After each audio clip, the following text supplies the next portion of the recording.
I am Parker. I am Chandler. I'm wearing Evans Blue.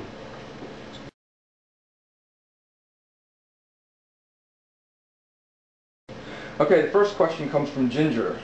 It's a long one. When I heard "Erase My Scars," I got a lump in my throat. It hits a hurt button in me. When I saw the video, I cried. You raised the bar high with this song. What was it like writing the song, shooting the video, watching it for the first time? It all sucked. No, that song was really cool. It was it's definitely personal to, I think, everybody in the band has a situation, you know, that can kind of revolve around that. Seeing the video, shooting the video was awesome because I knew we were going to be able to incorporate the true story behind it and have some clips of my nephew in there. But yeah, watching it was also, I mean, the lump in the throat for sure at first, you know. You got to get used to seeing it, but I was really happy we did it. So yeah, it was awesome. What music do you personally listen to that inspires you? Long list. Tool. I gotta say Breaking Benjamin. Oh, can I swear? Yes, you can.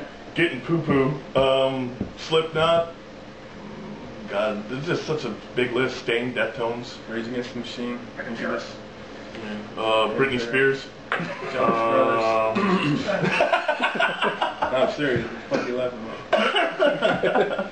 No, there's a lot of them. Everybody has different influences, though. I mean, you could ask anybody in the band, and they'll probably name 5 different people than one of us. Vlad's obsessed with Lady Gaga. It's really actually awkward. And it's kind of the look he's going for.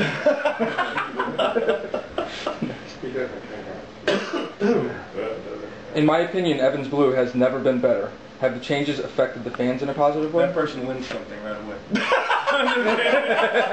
We don't know what, but something. They win. But I'm sorry, go ahead again. You want me to repeat the question? Absolutely. In my opinion, Evans Blue has never been better. Have the changes affected the fans in a positive way? I think so. I mean, I wasn't there before, but I mean, they're still coming out, and they're energetic, and I mean, the things that they say are very positive. So yeah, because it's only fair to have them be skeptical at first, but the fans that come up to the show expecting to hate it actually love it. And it's really it's really good for Dan's ego when they're like, I came here expecting to hate you, man, you blew me away. No, it's cool though. It really is. The fans that do come, that kind of, you know, you kind of see them from the stage looking at you like, all right, let's see, is he gonna pull this off? And then I just want to do the songs justice for them. You know, that's the reason we still do those songs, is because, well, they wrote them, and I just want to do them justice so that people want to hear them. So. Do you have any interesting hobbies you enjoy when you're not on stage or in the studio? Involving gerbils, a jar of mayonnaise, and a 9-iron. And the Twinkie. And the Twinkie. Can't forget the Twinkie, man. I play a lot of video games, more than probably anybody should, and I golf a lot, too. A lot. I like to gamble and go to the gym. That's about it, man. And I obviously don't like going to the gym. Who does? Apparently you do. Alright. So how do you get motivated before the show? Masturbation. It's not masturbation. You're touching me. Yeah. Mutual masturbation.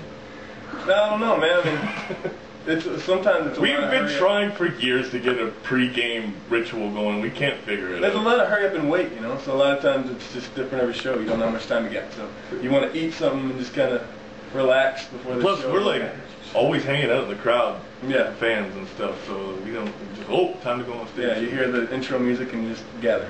So yeah. How do you guys write the songs for Evans Blue? Any specific method that you guys do for every song? Yeah, we steal them. I want to fucking roll. Yeah, you gotta roll. No, yeah, pretty much since we all don't live near each other, Vlad or Parker a lot of times will just send a guitar track over through MP3, and then we all kind of have a means to record, whether it be Pro Tools or whatever. And then I'll write a song, you know, the lyrics or melody to something, and then send it back to everybody, and everybody kind of tweaks it when we get together for rehearsal or the studio, and everybody has an idea for what they want to do. You know what I mean? So it's really raw at first, but it turns into, you know, after everybody plays with it for a while, it gets there. It gets there after you play with it for a little bit. It does. Here's an interesting one. What was used in the video Erase My Scars as the white powdery substance? And how many times did you guys sneeze? Ha ha ha.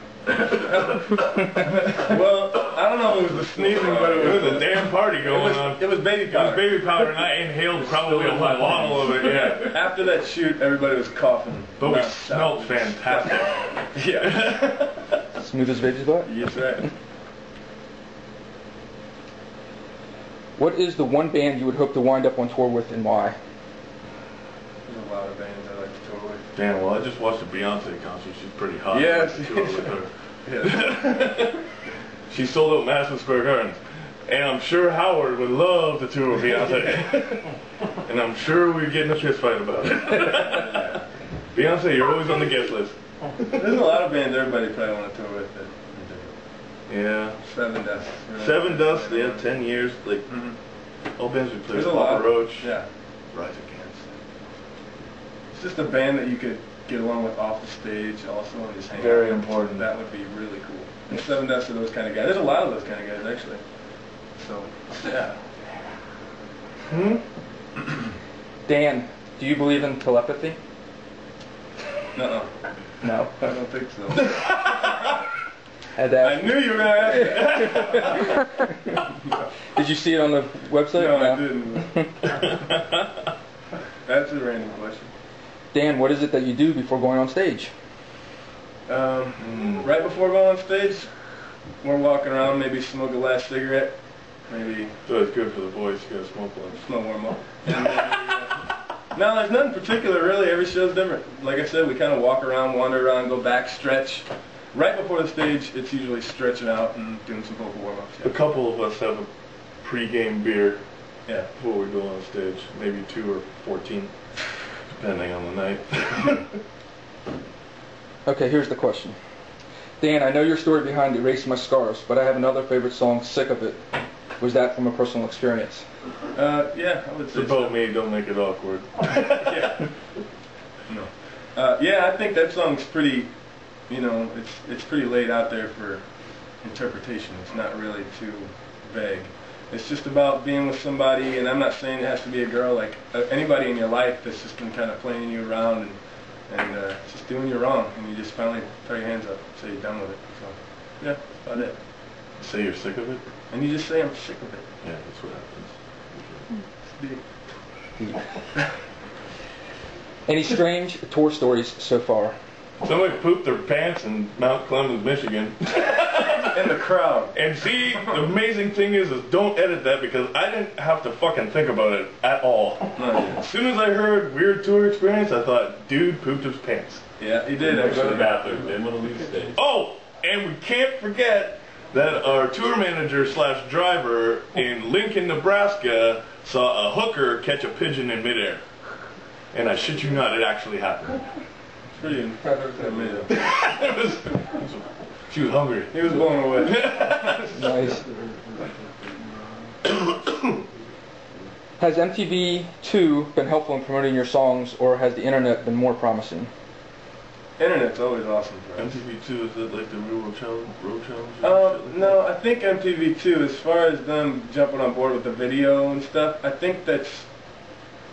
where do we just get the release for the I think it's just kind of getting out there more now, but the internet was huge for us. I mean, with the video, I think it is with anybody's videos these days. I mean, I don't know if it's really easy to come by too many videos on TV right now. But yeah, I mean, hopefully they're watching this and they're awesome.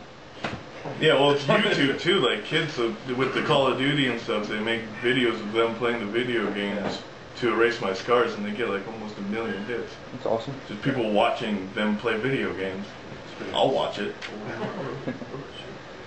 Okay, this is from another person. Dan, what is your favorite color, your favorite football team, and your favorite movie? Well, favorite color.